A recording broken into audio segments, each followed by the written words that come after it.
Mic check 1, 2, 3, 4, 5, 6, 7, 8, 9, 10.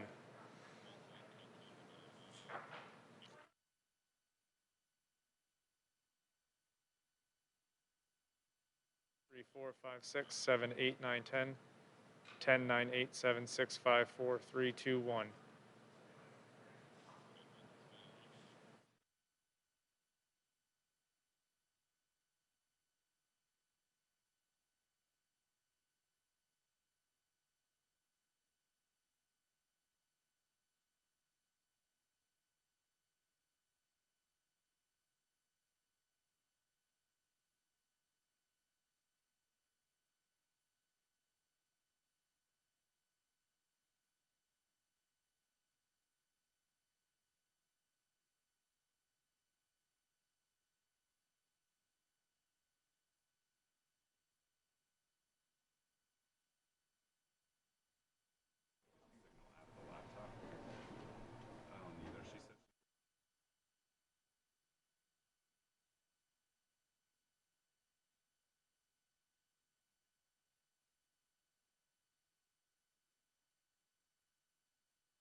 Good afternoon.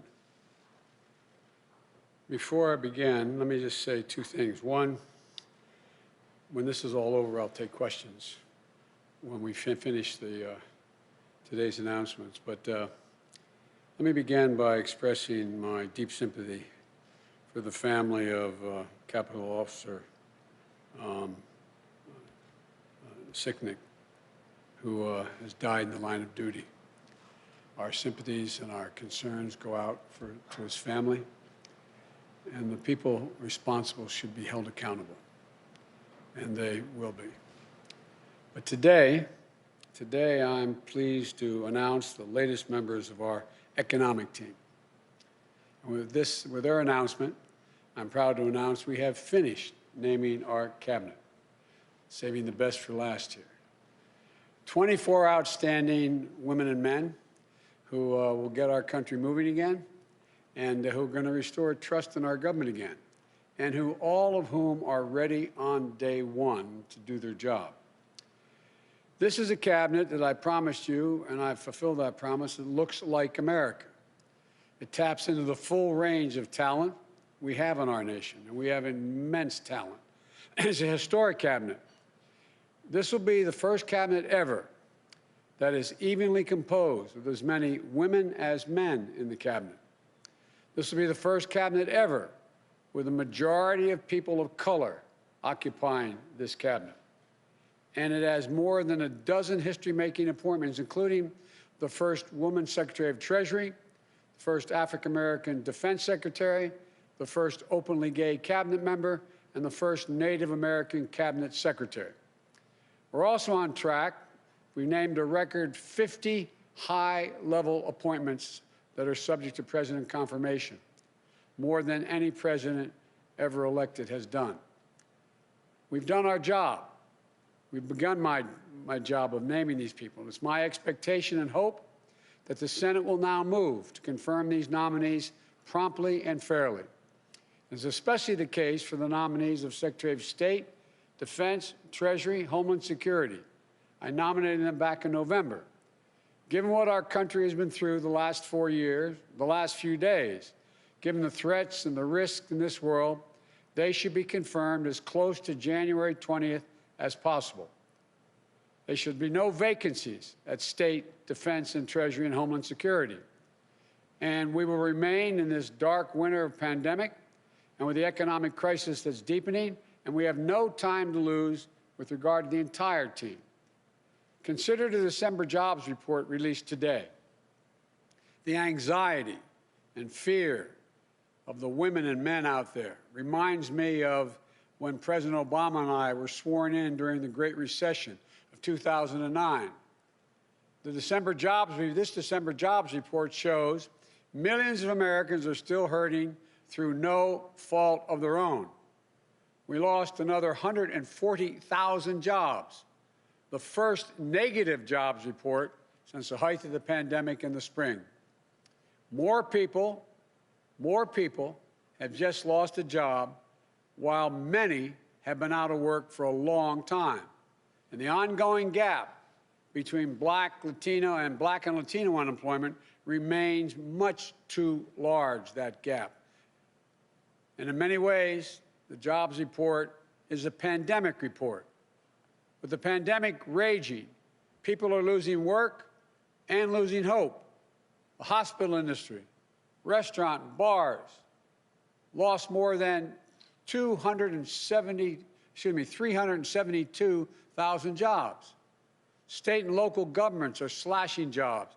20,000 local educators lost their jobs just last month. In the midst of this pandemic, there are millions of people out of work, unable to pay their rent or their mortgage. They're waiting in line for hours and to get food from a food bank. Think of this, the United States of America. People are lined up for miles in their automobiles, waiting to get a meal to put on the table to feed their family. And they're left staring at the ceiling, so many, unable to sleep, worried will they have their health insurance, wondering if they'll be okay. The bottom line is the job report shows we need to provide more immediate relief for working families and businesses now. now. Not just to help them get to the other side of this painful crisis, but a larger purpose, to avoid a broader economic cost that exists out there, that will happen due to long-term unemployment, hunger, homelessness, and business failings. But by acting, the vast majority of leading economists suggest that that's what we need to do to revive the economy. In fact, economic research confirms that with conditions like the crisis today, especially with such low interest rates, taking immediate action, even with deficit finance, is going to help the economy long-term and short-term, reduce scarring in the workforce, increase growth, and reduce our national debt burden. Failure to act will have the opposite effect. I've said before, the bipartisan COVID relief package passed in December was a very important step, but just a down payment. Next week, I'll be here with you all laying out the groundwork for the next COVID economic relief package that meets the critical moment of our economy and our country when we face at the moment. For example, vaccines give us hope, but their rollout has been a travesty. This will be the greatest operational challenge we will ever face as a nation. We're going to need billions of dollars to get the vaccines from a vial into someone's arm, the vaccination for millions of Americans. We're also going to need tens of millions of dollars to help reopen our schools and reopen them safely. State, local, tribal communities need tens of billions of dollars to keep educators, police officers, firefighters, and other first responders and public health workers on the job. We need more direct relief flowing to families, small businesses, including finishing the job of getting people that $2,000 in relief, direct payment. $600 is simply not enough when you have to choose between paying rent, putting food on the table, keeping the lights on. I also hope that Democratic control of the House and Senate will raise the odds of prompt action on increasing the minimum wage. I've long said that we need to reward work, not just wealth in this country. People in both parties now recognize it's time to raise the minimum wage so hardworking people earn at least $15 an hour minimum. No one should work as millions are doing today, 40 hours a week at a job, and still live below the poverty line. They're entitled to at least a $15 minimum wage per hour.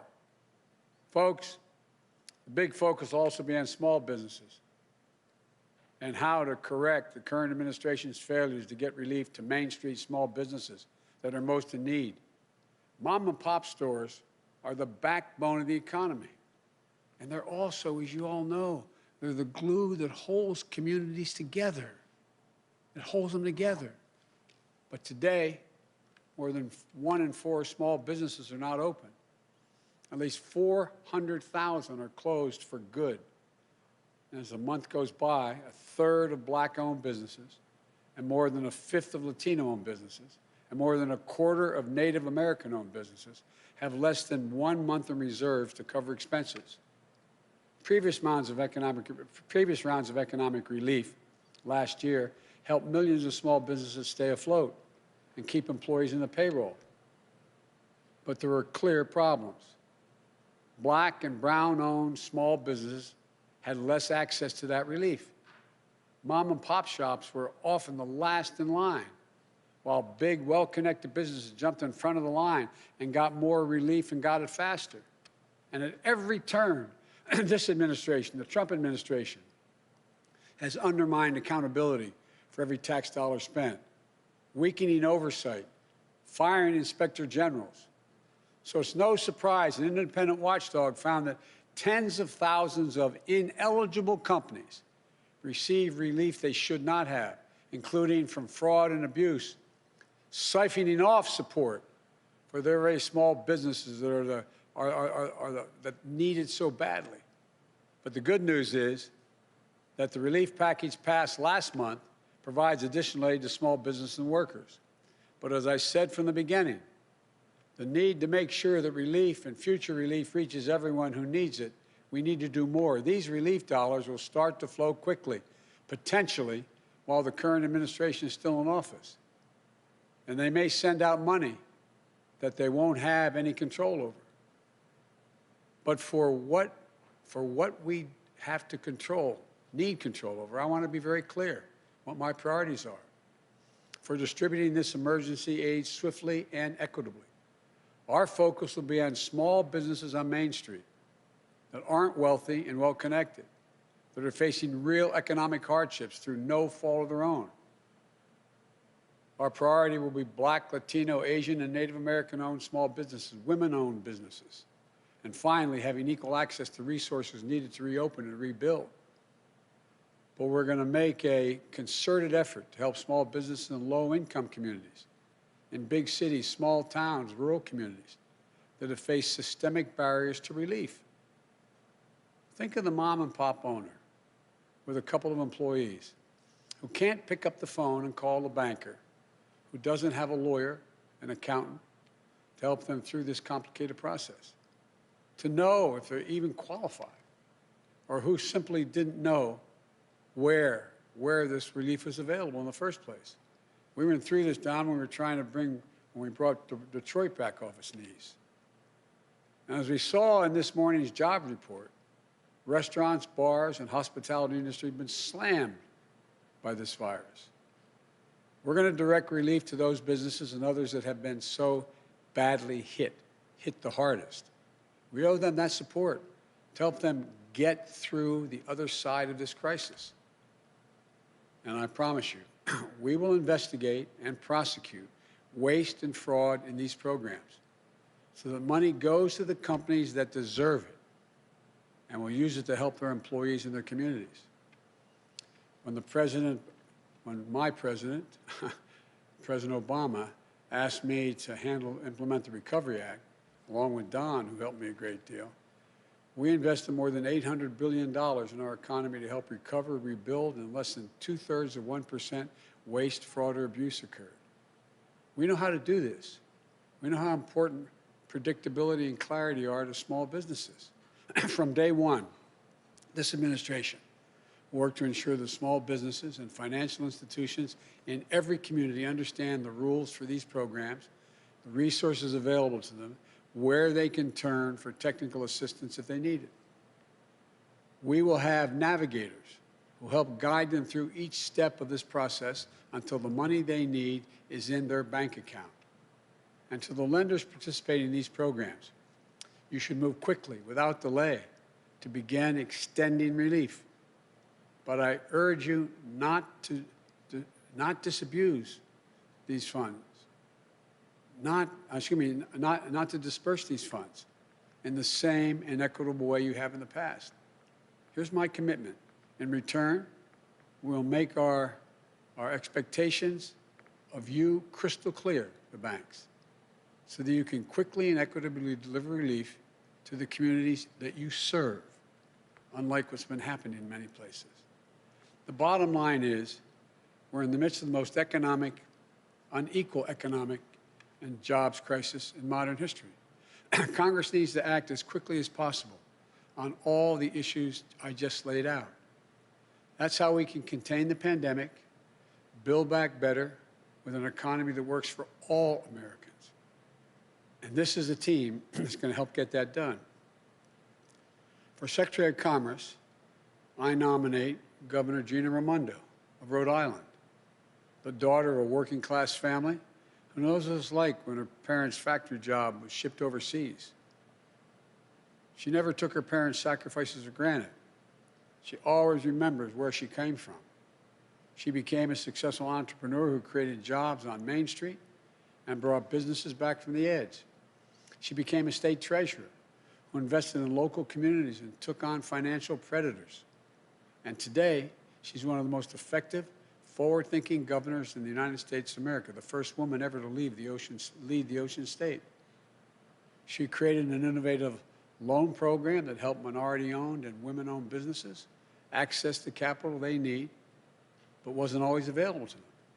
She's worked with employers to design skill training programs so that local workers would be equipped to take the good-paying jobs in their own communities. She's put Rhode Island on the path to achieving 100% renewable energy, and she'll be a key player in helping position the United States as a global leader in the 21st century clean energy economy. And she knows what her fellow governors, Democrats and Republicans alike, are dealing with on the front lines of the pandemic and economic crisis they're facing, and how we can all partner together as one nation to contain COVID-19 to build back better. I'm honored, Governor, you're willing to join the administration, and we're really looking forward to working with you. For Secretary of Labor, I nominated a good friend and a stand-up guy, Marty Walsh of Boston, son of Irish immigrants. From his only downside, they're not from Mayo, they're from Galway. From Galway, moved to Boston. Marty was born and raised in Dorchester. I know him, tough as nails. Diagnosed with cancer at age 7, beat it at age 11. Joined the laborers union, 223 at age 21.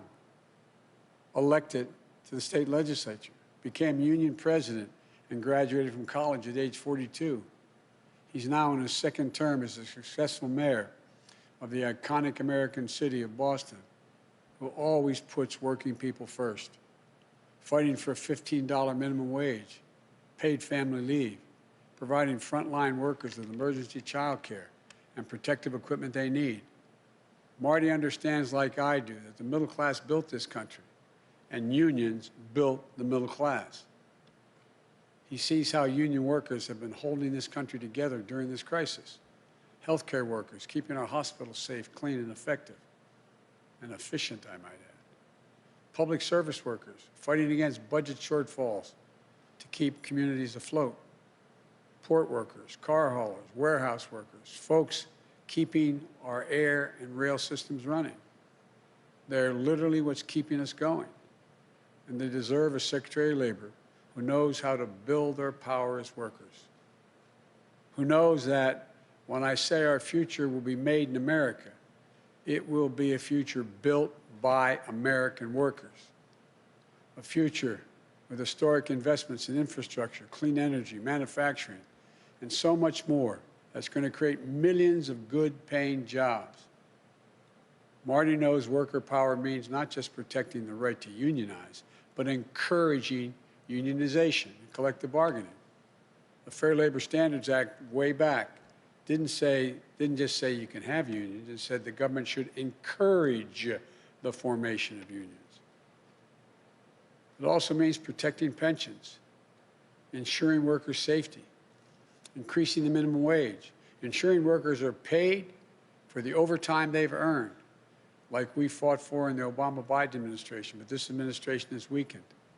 Making sure that we have a trade policy where for every decision we make, unions are at the table, focused on winning good jobs for American workers.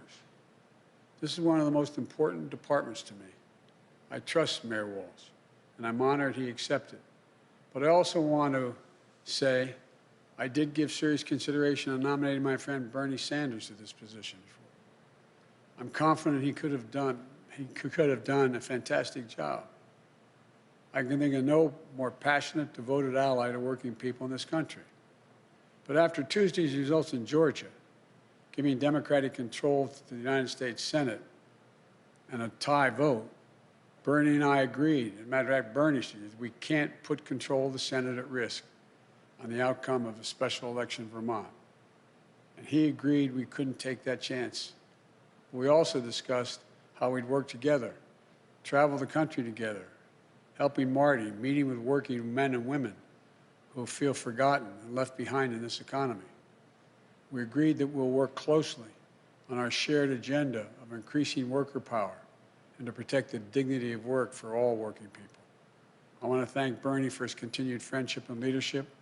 I look forward to us working together along with Marty, and he thinks I made a good choice. For Administrator of the Small Business Administration, I nominate Isabel Guzman. Isabel grew up in California, working alongside her dad in a small veterinary business that he built.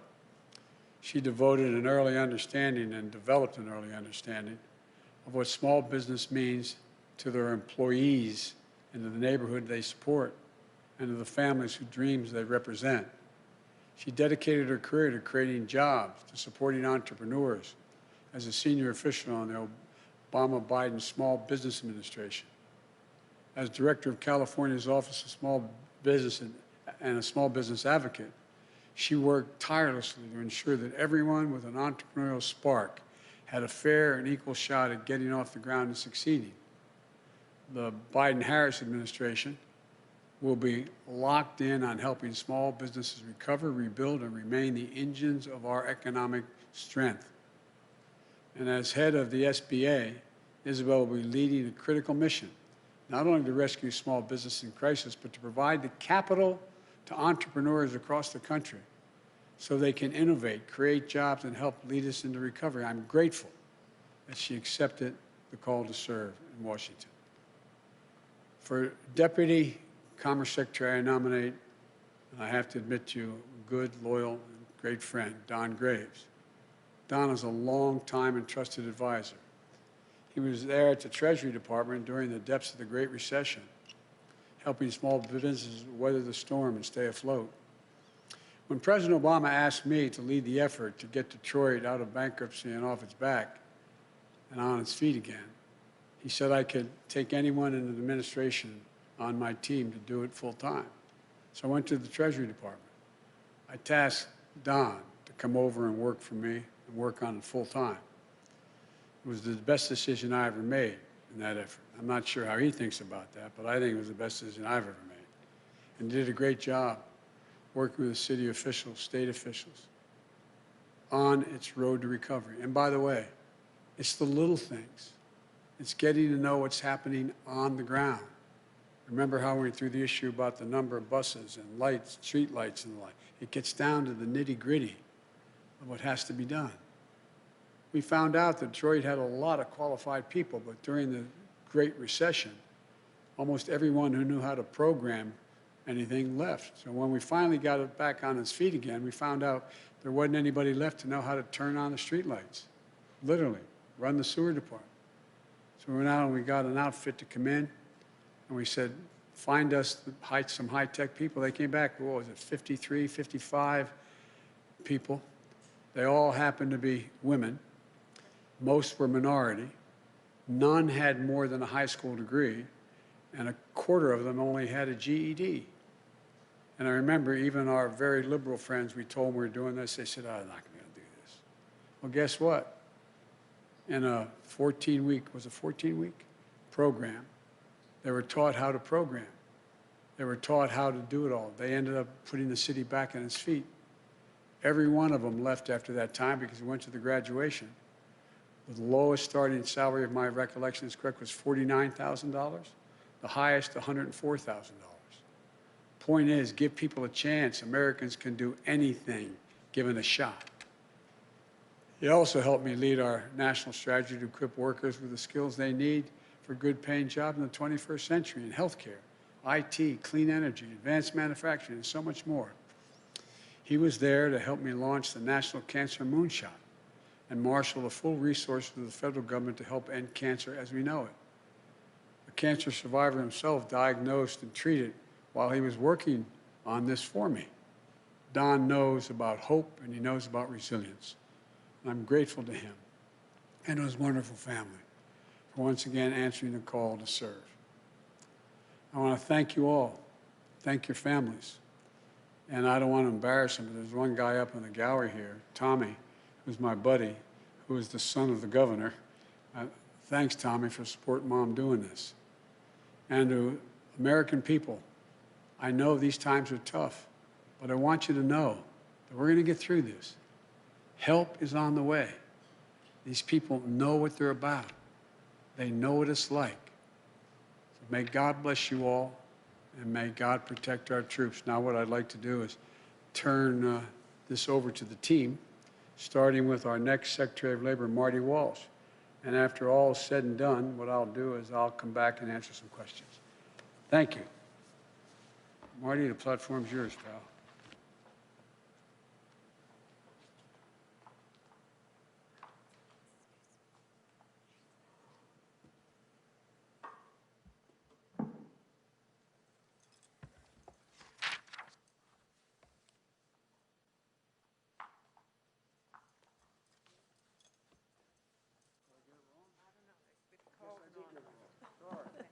Governor.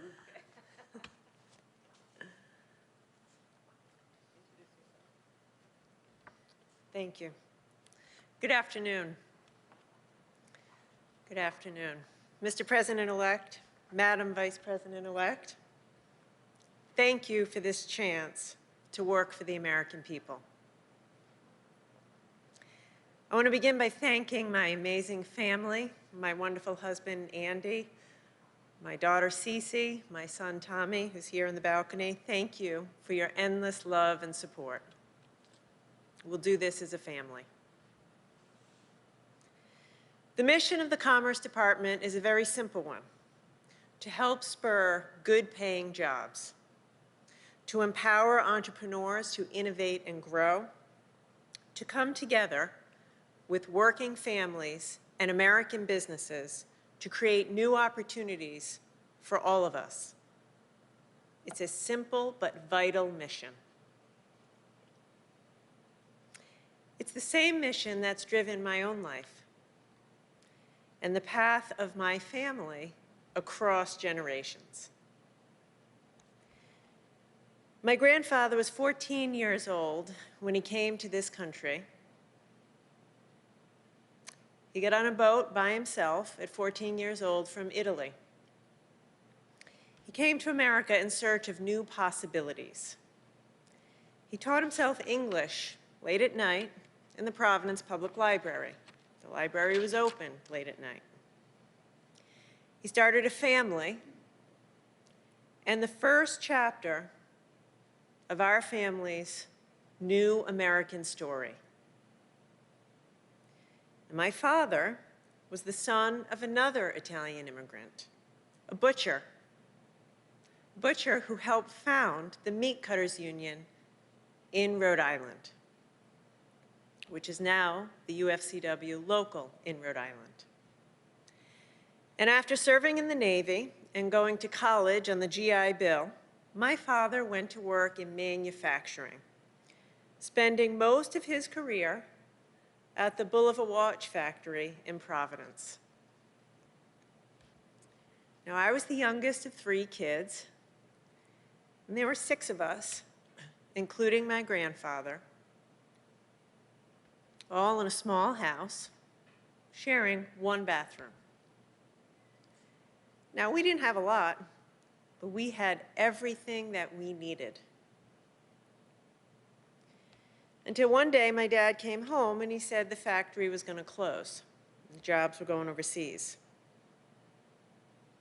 And so after 28 years of dedicated work, he was pushed unceremoniously into early retirement in his mid-50s. I have to tell you, it was a very difficult time for my family. And like so many American families across this country today, we had to cut back to make it through. But my mom kept our family together, and we did get through. And I went on to college, and I started to chase my own dream of starting a business and creating jobs for hardworking people. Because I knew exactly what those jobs would mean. What those jobs would mean for families who had fallen on hard times, for communities where the factory had shut down, and for a state that needed a shot in the arm to get back on its feet. When I announced my run for governor, Rhode Island was in the midst of an 8-month streak as the state with the highest unemployment rate in the nation.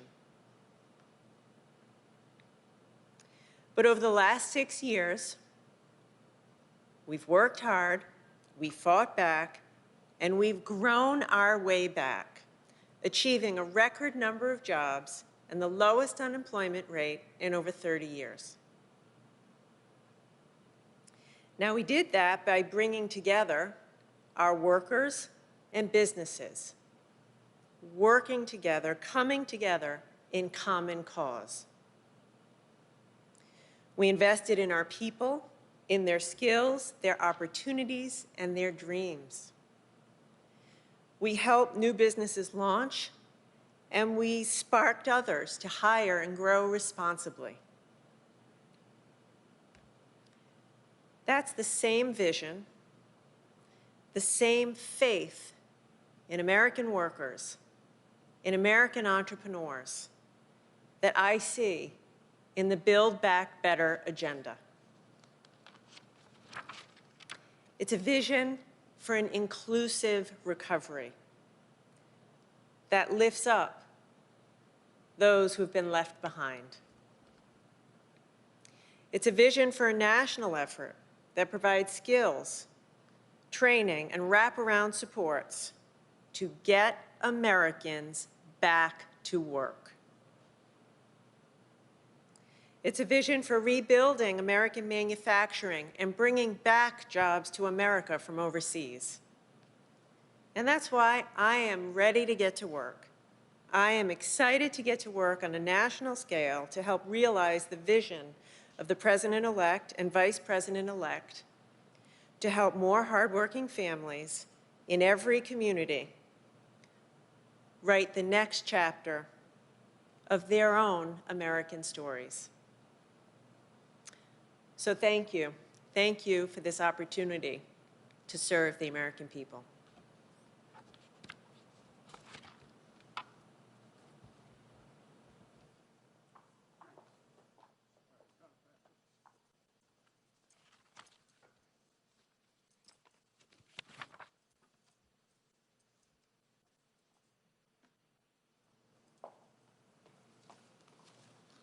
Thank you, Governor Raimondo, and I look forward to working with you in my role as well. Mr. President-elect, Madam President, Vice President-elect, I want to thank you for the opportunity to serve the American people. The word labor means everything to me. As you mentioned earlier, Mr. President-elect, my mother and father came to this country as immigrants from Galway, which is in Ireland, but from a part of Galway called Connemara. They brought with them their willing hands, their honest hearts, and hopes for the American dream. But all they needed, because my father joined the laborers union in Boston, was that opportunity. And that's why my parents were able to raise my brother, John, and myself with dignity and security in the multi-ethnic, multi-racial, working-class neighborhood of Dorchester in the city of Boston. I followed my father into that union. I learned what it took to turn an honest day's work into an honest day's pay. I saw what fighting for good jobs, good benefits, a safe workplace does for the lives of hardworking men and women and their families. And I fought for working people every single day of my life since then. Today, we're at a crossroads in America. It's a time of great hardship. Working people are holding the country together right now. I've seen it up close as mayor of the city that I love, Boston. Healthcare workers, first responders, grocery store workers, delivery drivers, postal workers, sanitation workers, custodians, coming through for us under impossible conditions. But this isn't just because of the COVID crisis or the economic crisis that threatens their well-being.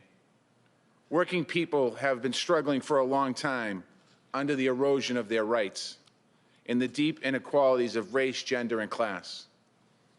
For the last 4 years, they've been under assault, attacks on their rights, their livelihoods, and the unions that built the middle class.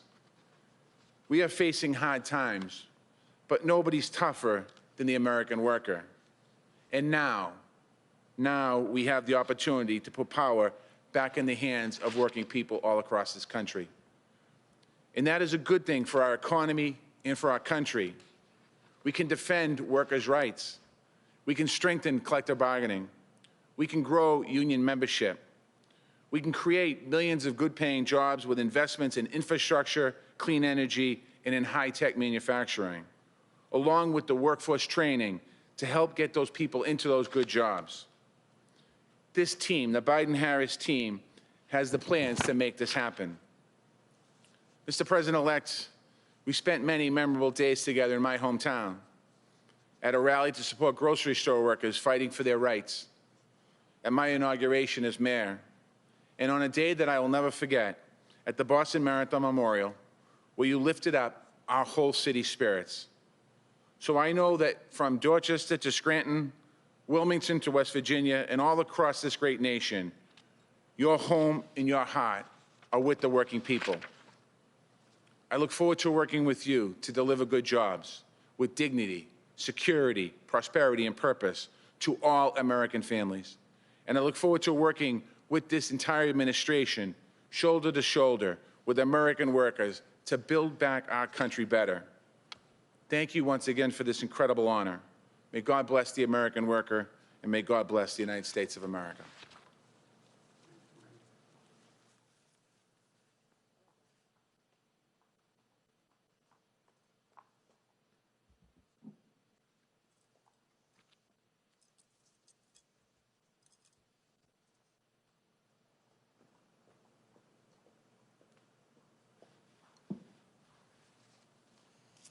Good afternoon. Mr. President-elect, Madam Vice President-elect, I am honored and truly thankful for this opportunity to serve America's small businesses. Together with you and the exceptional and diverse team you're assembling, I am eager to build our economy back better in every community. The small business experience is personal to me. I grew up in an entrepreneurial family. My father started his first veterinary hospital when I was 1 year old, and I recall early childhood memories of tagging along with him to the hospitals to check on the animals under his care. As I grew older, I worked alongside my dad at the family business and witnessed his dedication to his clients, his employees, and the community. I saw him spending endless hours wearing multiple hats, tirelessly working to learn more and grow the business. Those memories have defined my career and really inspired my work, still today. Along my own path, I have partnered to start businesses, and I have helped entrepreneurs launch and grow their firms. I have advised a startup minority-owned bank, and I have co-founded a consulting firm for small business contractors. At the U.S. Small Business Administration, I was honored to help make a difference on a national scale. I formed a deep passion for the SBA's work, providing loans, investments, contracts, and counseling to help entrepreneurs start and grow and spur job creation. Today, as California's small business advocate, I support the small businesses and innovative startups of the 5th largest economy in the world, focusing on ensuring the economy works for everyone, as that's how we thrive together. Now, I'm honored to return to the SBA at a crossroads moment for small businesses, the dreams they embody, the people they lift up, and the communities they serve. So many small businesses across the country have been devastated by the pandemic and economic crisis. A disproportionate impact has fallen, as it often does, on our businesses owned by people of color. Small businesses have had to adapt quickly to survive and chase down relief while facing closures, drops in revenues, shrinking cash flow, and increasing debt. I know you believe wholeheartedly, Mr. President-elect and Madam Vice President-elect, that all of our small businesses are critical to our collective success as a nation. Their American dreams fuel our economy, bring new ideas to transform our lives for the better, and enliven every main street in America. And now more than ever, our small businesses need us. I share your commitment to help strengthen the many small business owners who have seen their dreams and their livelihoods impacted by COVID-19. And to create opportunities and instill greater equity in all of the new startups that will lead us to recovery. I am excited to get to work with the incredible mission-driven civil servants at the SBA to help America's small business owners build better futures for their families and their communities. And I am grateful for this opportunity to serve. Thank you so much.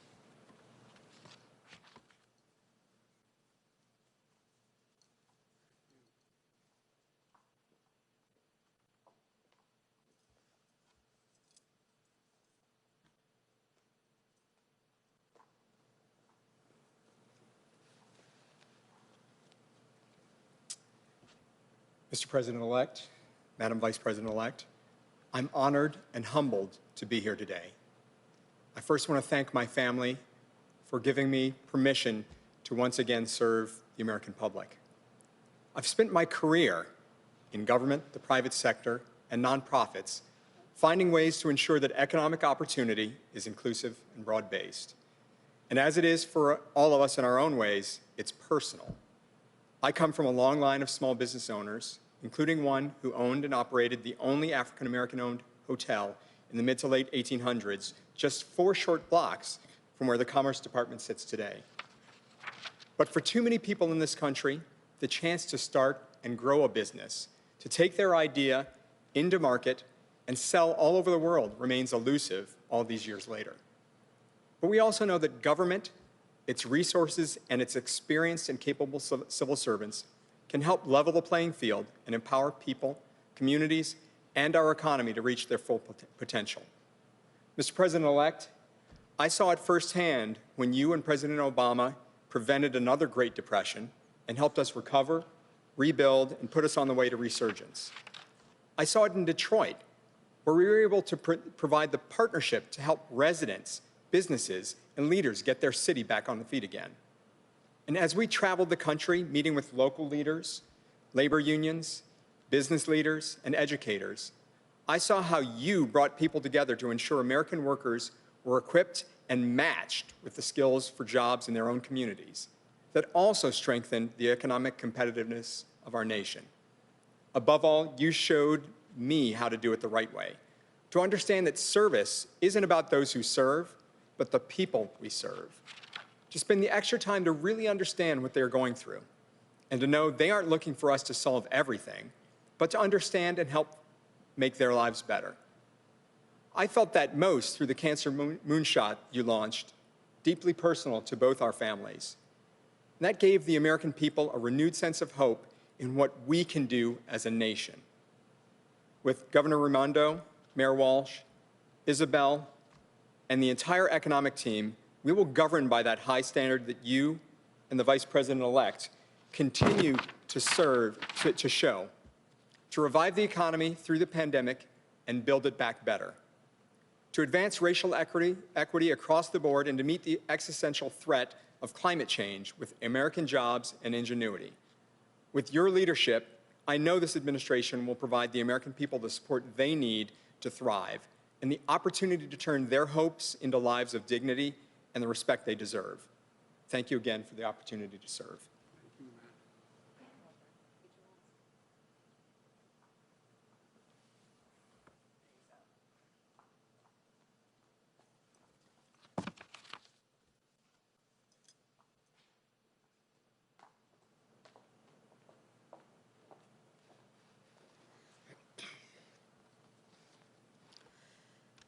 One of the fundamental values that the President-elect and I share is a belief in the dignity of work. We both understand that a job is so much more than just a paycheck. It's about dignity and respect. Joe learned that lesson from his father, and I learned it from my mother. My mother taught me, in her words and in her actions, that no matter how you earn a living, whether you're a caregiver or a truck driver, a grocery store clerk, or a small business owner, every job has inherent value and worth. And every worker, everywhere, has a right to earn a living wage, work in safe and healthy conditions, and pursue a better life for themselves and their family. We also know that right now, the dignity of an honest day's work and the financial stability of a steady income are out of reach for millions of Americans. The December jobs report makes that very clear. Food banks, as the President-elect has said, are being strained, trying to feed people who've had to worry for the first time in their lives about where they can find their next meal. Essential workers, like the nurses Joe and I called over the holidays, continue to risk their own health and the health of their families for all of us. Small business owners from restaurants to barbershops to dry cleaners, they're hurting. And let's be clear, those who run America's small businesses, they're not just business leaders, they are civic leaders. They are community leaders. They're the ones who sponsor the Little League team and scholarships for local kids and all kinds of local causes and activities. They're the ones who are role models in their communities. And we've got to do right by them. So first and foremost, as the President-elect has said, we will provide more immediate relief. We must, for working families and businesses now. And even as we address our immediate crises, even as we work to contain this pandemic and open our economy responsibly, we must also do what President-elect Biden and I have pledged to do. We must build our economy back better so that it lifts up everyone, no matter what you do for a living or where you live, whether it's in a small town, a big city, or anywhere in between. And that means providing access to capital for small business owners, the economic engines of our neighborhoods, so that they can create the jobs that are in our communities and help our communities thrive. It means making sure we're equipping workers with the skills they need for the jobs of the future, and making sure our entrepreneurs and businesses continue to out-innovate and out-compete the rest of the world. And it means protecting and expanding workers' rights by fighting for a higher minimum wage and paid leave, safe and healthy workplaces, and stronger unions. From working with unions as San Francisco's district attorney to helping author the Domestic Workers' Bill of Rights in the United States Senate, I can tell you from personal experience that whether it's the apprenticeships of the building trades or the caregiving skills of home health care workers, this is some of the most important work being done in our country. The President-elect and I know that, and so does this team we are announcing today. These are leaders, and I've worked with many of them, who together with the rest of our economic team will help create millions of good-paying union jobs and build an economy that is stronger and fairer for working people. They are seasoned public servants with track records of not only standing up for workers and unions, but creating and spurring innovation and creating opportunities for small business owners. And like President-elect Biden and I, they will fight to honor the dignity of work. The President-elect and I share a vision of America where opportunity is within reach for all the people, where everyone can see a better and a brighter future for themselves and for their children. With the leadership of these public servants and our entire economic team, we will get to work building that America less than 2 weeks from today. Thank you so very much, Mr. President-elect. Thank you.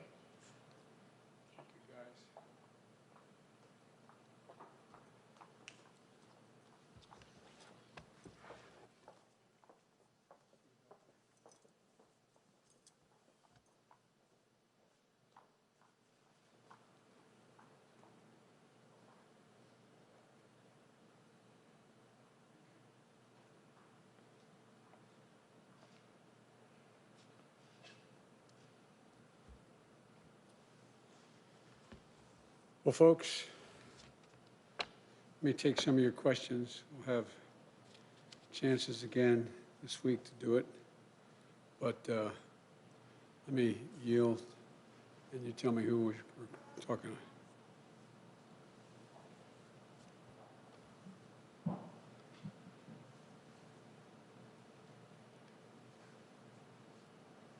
Mr. President-elect, while we have been here, as you've been announcing your economic team, we've learned that House Democrats are currently planning to introduce articles of impeachment against President Trump as soon as Monday. At that point, it'll be just a little over a week before the president leaves office. Do you believe this is a good idea? Look, I've thought for a long, long time that President Trump wasn't fit to hold the job. That's why I ran. And my job now, in 12 days, God willing, I'll be President of the United States of America. And I'm focused on the urgency of 3 immediate concerns. 1, the virus, getting it under control, getting the vaccine from a vial into people's arms. I think the way it's being done now has been very, very sad. Number 2, we've had 4,000 deaths. 4,000 deaths yesterday. And things continue to rise, to escalate.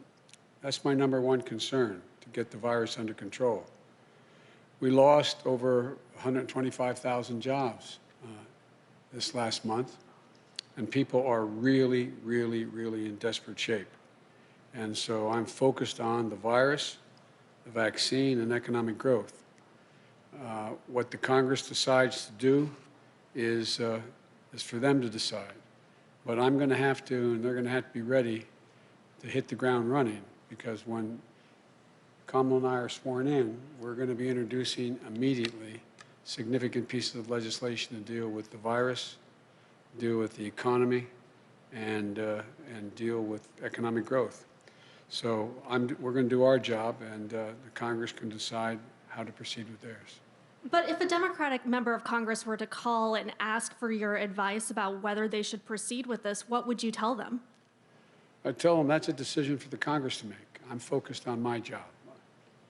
And did you speak with House Speaker Nancy Pelosi before this decision was made, or is that conversation that's still going to happen? I'll be speaking with Nancy and the Democratic leadership this afternoon, as a matter of fact, about my agenda, as well as whatever they want to talk to me about.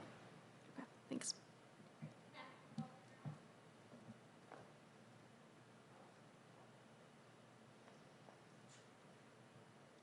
Thanks, Mr. President-elect. Thank you, Ken. I wanted to ask you about your agenda in light of the jobs report that came out today. You're going to be laying out the principles of your plan. Do you think the need in the COVID relief bill is greater than you anticipated? And what is the price tag that you're looking at? I've been told it could be in the $2 to $3 trillion range. And then as it relates to the direct cash payments, you've talked about the need for $2,000 checks. Do you want to see that in a Senate standalone bill as a way to speed up the process? Or do you think those direct cash payments should be part of the package that you're going to be proposing? Well, we're going to be proposing an entire package. And parts of that package are of equal consequence to people. Unemployment insurance, being able to continue with rent forbearance, the whole range of issues. So that's number 1. We think that they all have to be dealt with. The price tag will be high. But as I said, made scant reference to in my opening comments, the overwhelming consensus among the leading economists, left, right, and center, is that in order to keep the economy from collapsing this year and getting much, much worse, we should be investing significant amounts of money right now to grow the economy. And that's a pretty wide consensus. And as you know, Moody's had done an analysis of what I originally had been talking about and said that it was necessary to keep the economy from going down. It would rise, we'd create 18.6 million jobs, create $2 trillion more in economic growth than the other administration would, this outgoing administration. So it is necessary to spend the money now. The answer is yes, it will be in the trillions of dollars, the entire package. But it will be, I'll be here next Thursday laying out in detail how that package is going to go. But the basic story is simple, that if we don't act now, things are going to get much worse and harder to get out of the hole later. So we have to invest now. Secondly, we're going to have to meet the emergency needs of the American people. I mean, literally, I know you know this, Ken, that people are having trouble just putting food on the table, just having to keep the payment of their car, maybe being able to turn the lights on. There's a dire, dire need to act now, purely out of what is a humanitarian need here at home. And thirdly, we're going to And the third stage of this, the whole story is we're going to have to invest, as I suggested throughout the campaign, in infrastructure, in healthcare, and a whole range of things that are going to generate good paying jobs that will allow us to grow the economy. So that's a long answer to a short question, which is that the idea of, with interest rates as low as they are, with the Fed having had its power sort of taken away in terms of what they could do to help this administration like last, it's important across the board. Every major economist thinks we should be investing in deficit spending in order to generate economic growth. And I wanted to ask you about what took place at the Capitol this week. You served in the Senate for 36 years, and importantly, you were there in 1983 when there was an explosion in a Senate quarter. You were there in 1998 when 2 Capitol police officers were shot. You were there during the anthrax attacks in 2001. What kind of an investigation needs to take place, and what steps need to take place to improve the security of the Capitol? And then secondly, how do you think the people who were involved in the storming of the Capitol, how should they be treated by your Justice Department? Should they be treated as domestic terrorists? Yes, they should be treated as they're a bunch of thugs, insurrectionists, white supremacists, anti-Semites. 6N is not enough. I mean, come on. You know, these shirts they're wearing, these are a bunch of thugs. And they're terrorists, domestic terrorists. And that'll be a judgment for the Justice Department to make as to what the charges should be. But the fact is, they should be prosecuted. They should be prosecuted. The difference here is, this had the active encouragement of a sitting President of the United States. And the way in which the breakdown in security occurred needs to be thoroughly investigated. I'm not going to prejudge what it was, but the idea that these people were able to just march up the stairs, march in, and do it in the way we had, there's a great debate. I don't know the answer. Great debate now. Was the governor of Maryland correct when he said that I was ready to send in the National Guard? I couldn't get authorization. What happened? It deserves a full-blown investigation. People be held accountable, and steps taken that something like this could never happen again. And the difference this time is every nation has dealt, every democracy has dealt with individual terrorist attacks by groups that are very targeted. The largest target was 9/11 and the buildings. Well, right down to blowing up, you know, a bomb going off in the Capitol when I was there, and 2 policemen. But the idea that thousands of people could be marching up the steps of the United States Capitol, breaking windows, breaking doors, forcing their way in, stepping aside. And the photographs of, well, I don't know what the circumstances, the photograph looked like you had some of the Capitol Police taking selfies with these people. That has to be thoroughly investigated. The authorities responsible have to be held accountable for the failures that occurred, and we have to make sure that this can never, ever happen again. The damage done to our reputation around the world by a President of the United States encouraging a mob. This reminded me more of states I've visited over the 100 countries I've gone to, in third tin horn dictatorships. It just cannot be sustained, has to be immediately investigated in depth, and people have to be held accountable. And lastly, do you think you need to change any of the planning for your inauguration as a result of this? A totally different entity is in charge of the inauguration than was in charge of protecting the Capitol, the Secret Service.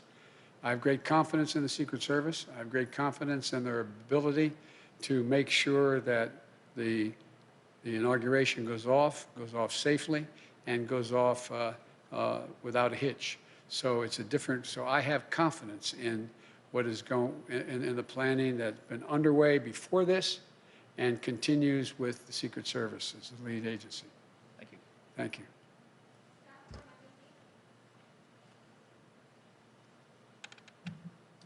President-elect Biden, Vice President-elect Harris, good to see you both. I want to pick up on something that you just said about President Trump actively encouraging the insurrection at the Capitol.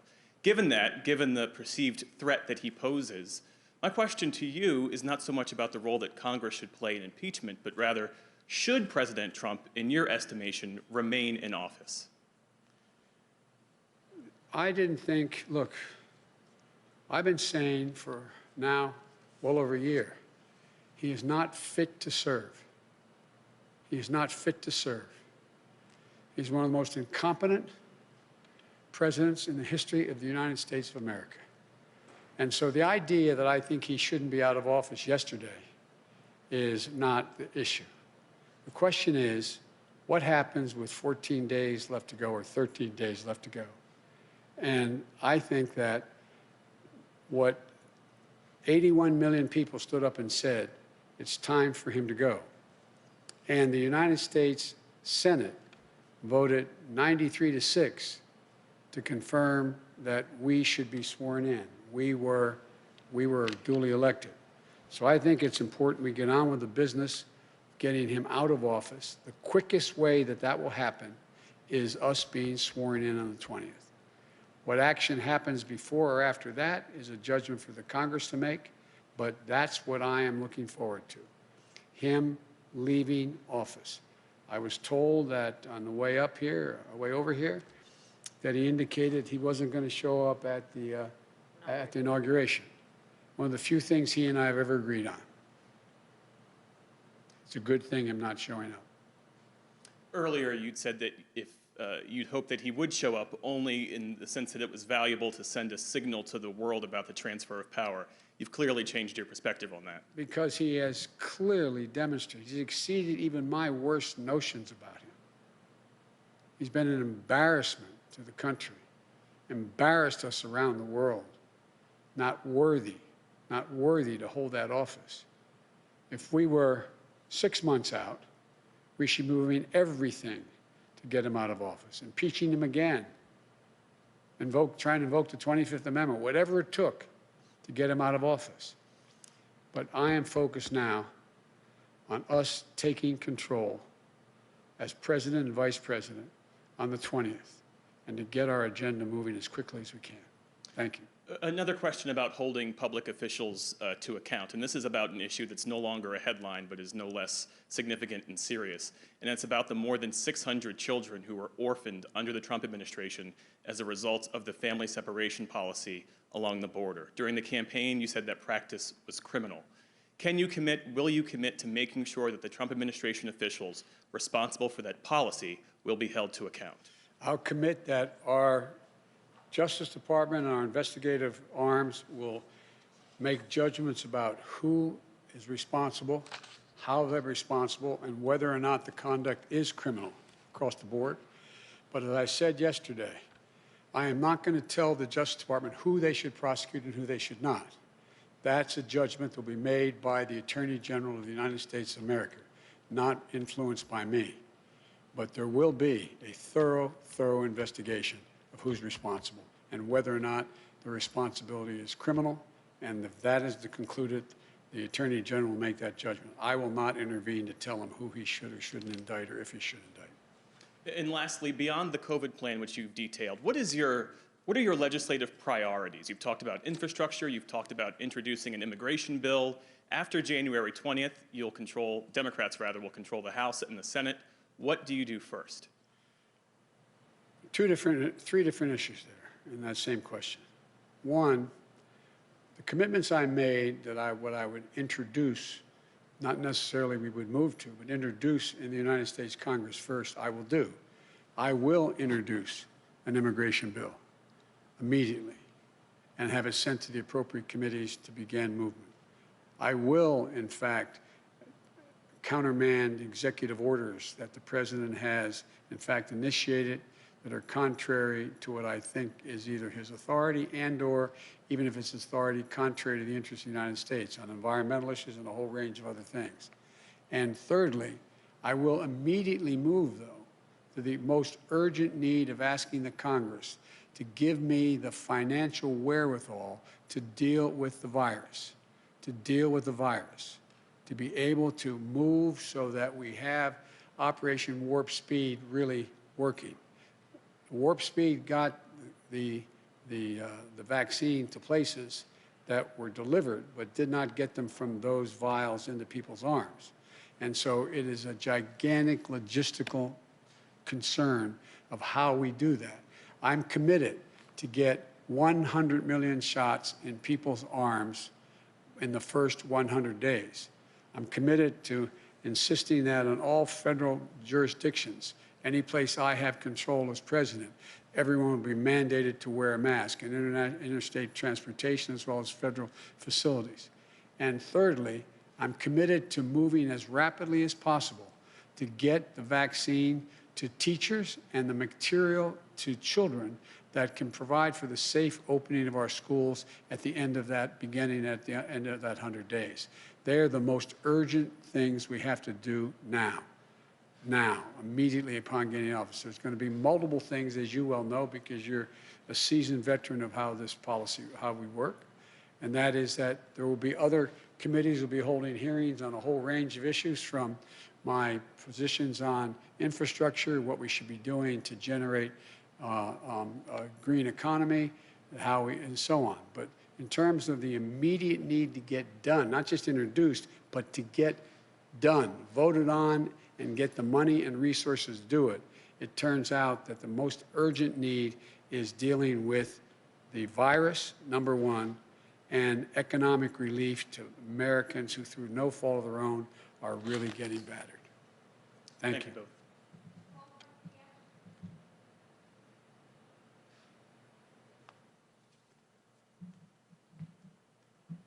Thank you, Mr. President-elect and Madam Vice President-elect. I want to follow up with respect to what you just said about the inauguration and that it's a good thing that the president is not coming. But what about the Vice President, Mike Pence? He's welcome.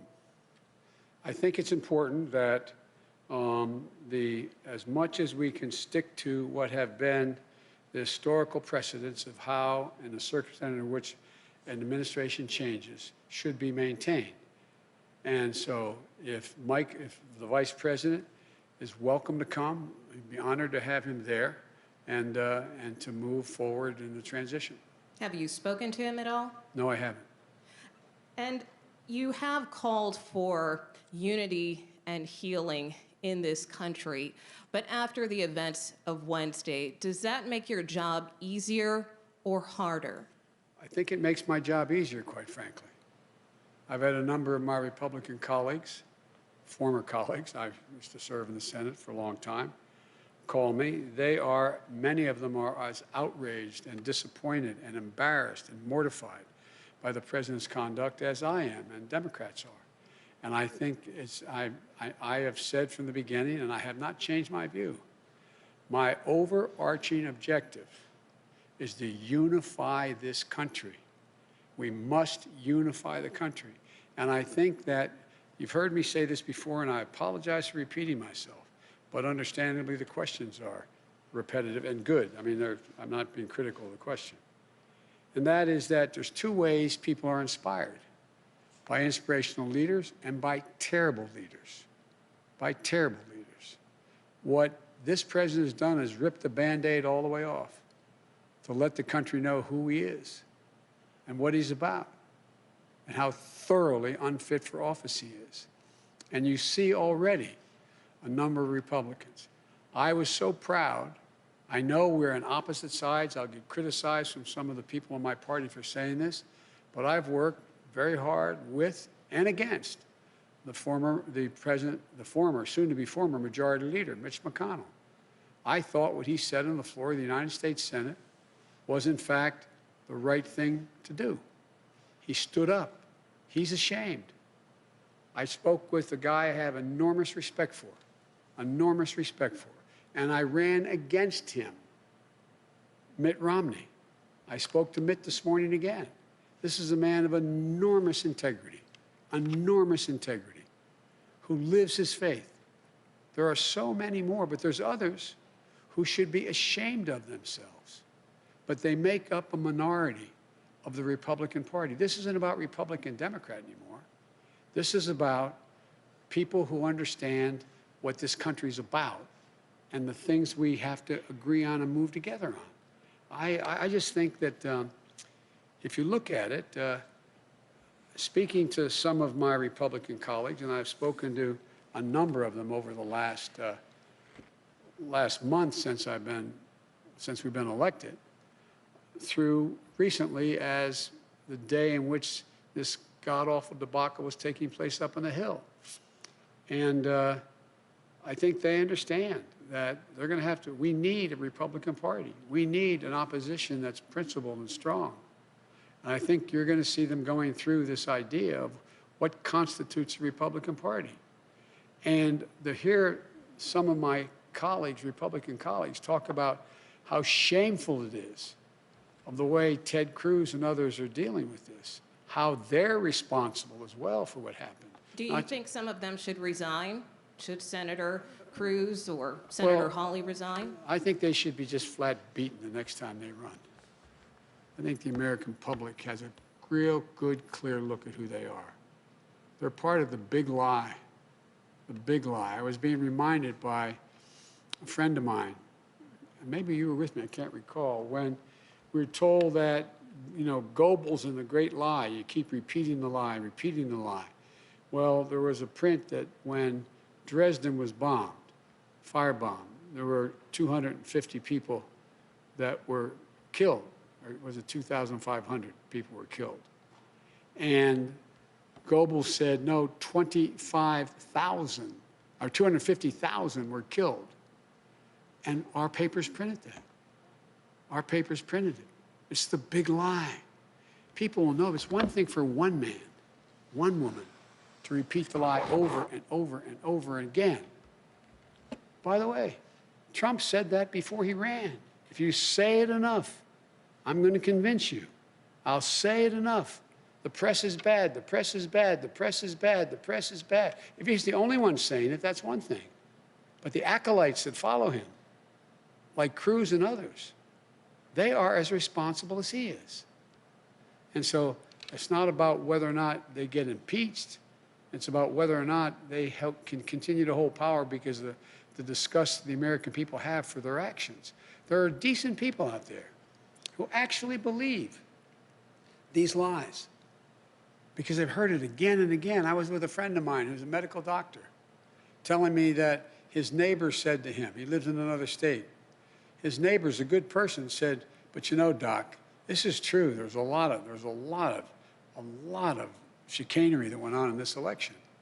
He said, tell me what? Well, I just know there was. They say it is. They say it is. This is a human condition. You say it and say it and say it and say it. The degree to which it becomes corrosive is in direct proportion to the number of people who say it. And so it's interesting to me, and I was pleased to hear some of the more prominent Republicans say to me that the Ted Cruzes of the world are as responsible in terms of people believing the lies as, not as responsible, but similarly responsible like Trump. But they didn't say, go to the Capitol, I'll be with you, follow. That's a different story. Thank you. Thank you. Thank you all very, very much. Appreciate it. Thank you.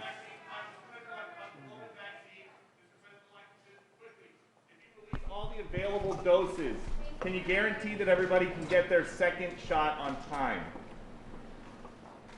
The answer is I'll be talking about that on Friday. On Friday? On Thursday. On Thursday?